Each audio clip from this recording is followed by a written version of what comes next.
Hello friends, welcome to Priya Music Academy. இந்த வீடியோல நம்ம நோட் வேல்யூனா என்னன்னு பார்க்க போறோம். நம்மளோட வெஸ்டர்ன் மியூசிக் நோட்டேஷன்ல ரிதம் அண்ட் டைமிங்க்கு ரொம்பவே அடிப்படையா இருக்க விஷயம் இந்த நோட் வேல்யூ. ஒரு நோட்டை எவ்வளோ நேரம் ஹோல்ட் பண்றோம் அப்படின்னு நம்மளுக்கு சொல்றது தான் இந்த நோட் வேல்யூ. நோட் வேல்யூல நிறைய டைப்ஸ் இருக்கு. வாங்க வீடியோக்குள்ள போலாம். இப்போ நம்ம ஃபர்ஸ்ட் பார்க்க போற note value whole note. Whole நோட்னா ஒரு மாதிரி ரவுண்ட் இல்லைனா ஒரு ஓவல் ஷேப்பில் இருக்கும். ஸோ நம்ம 4 கவுண்ட்ஸ் ஹோல்ட் பண்ணுவோம் இந்த ஹோல் நோட்னா. எப்படின்னா இந்த மாதிரி 1 2 3 4 ஓகேவா. ஸோ அந்த 4 கவுண்ட் முடிகிற வரைக்கும் நீங்கள் ஹேண்ட் எடுக்காமல் அப்படியே வாசிக்கணும். 1 2 3 4 1 2 3 4 1 2 3 4 1 2 3 4 1 2 3 4 இந்த மாதிரி. நெக்ஸ்ட் நம்ம பார்க்க போகிற நோட் பார்த்தீங்கன்னா ஹாஃப் நோட். ஹாஃப் நோட் எப்படி இருக்கும்னா ஒரு சின்ன நோட் ஹெட் மாதிரி இருக்கும், பக்கத்தில் ஒரு லைன் ஆர் ஒரு ஸ்டெம் மாதிரி அட்டாச் ஆகிருக்கும். ஸோ இதுதான் பார்த்தீங்கன்னா ஹாஃப் நோட். 1 2 2 கவுண்ட்ஸ் தான்.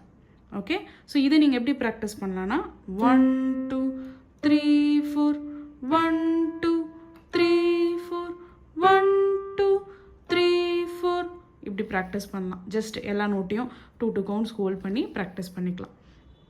நெக்ஸ்ட் நம்ம பார்க்க போகிற நோட் வேல்யூ என்னன்னு பார்த்தீங்கன்னா குவார்ட்டர் நோட். குவார்ட்டர் நோட்னா ஒரு நோட்டுக்கு ஒரு கவுண்ட் தான். ஸோ 1 அவ்வளோதான். ஓகேவா.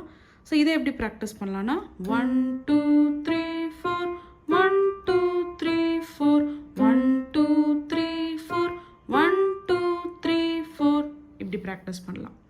இப்போ லாஸ்ட்டாக நம்ம பார்க்க போகிற நோட் வேல்யூ என்னன்னு பார்த்தீங்கன்னா டாட்டட் ஹாஃப் நோட்.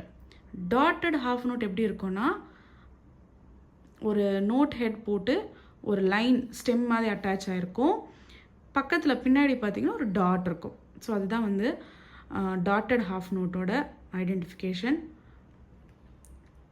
ஸோ இதை எப்படி நம்ம வாசிக்கலாம்னு பார்த்தீங்கன்னா 3 கவுண்ட்ஸ். ஓகே, அந்த டாட்டட் ஹாஃப் நோட்டுக்கு 3 கவுண்ட்ஸ் 1 2 3 1 2 3 1 2 3 1 2 3 அவ்வளோதான். இந்த டாட்டட் ஹாஃப் நோட்டுக்கு இவ்வளோ கவுண்ட்ஸ் தான் வரும். இந்த வீடியோவில் உங்களுக்கு ஏதாவது டவுட்ஸ் இருந்தால் கமெண்ட்ஸில் கேளுங்க. பிடிச்சிருந்தா மறக்காமல் லைக் பண்ணுங்கள். அண்ட் உங்கள் ஃப்ரெண்ட்ஸ் யாராவது மியூசிக் கற்றுக்கிட்டு இருந்தால் அவங்களுக்கும் ஷேர் பண்ணுங்கள். நெக்ஸ்ட் ஒரு நல்ல வீடியோவில் மீட் பண்ணலாம். தேங்க்யூ.